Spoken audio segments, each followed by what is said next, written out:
בואו נדמיין מצב חדש. נגיד ששליש מהאזרחים בישראל הם חרדים. אחד מכל 3 ישראלים שאתם רואים ברחוב, הוא או היא חרדים. נראה לכם מוגזם, אבל זה לא מוגזם. זה מה שהתחזיות אומרות. מה אתם חושבים על זה? אם כולם יהיו חרדים זה טוב, לא טוב? הלוואי. שיהיה פה מדינה יהודית ולא יצטרכו שום צבא ושום דבר לא יצטרכו. אם כולם יהיו חרדים לא נצטרך צבא? כמו חזקיהו המלך. אז כשיהיו 70% חרדים, אז מאיפה יהיו רופאים? איך יסתדרו בדיוק עם רופאים?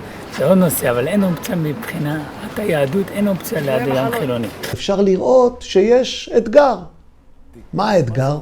שאם שואלים את החרדים, זה נראה להם ממש בסדר שהם יהיו שליש ואפילו רוב המדינה.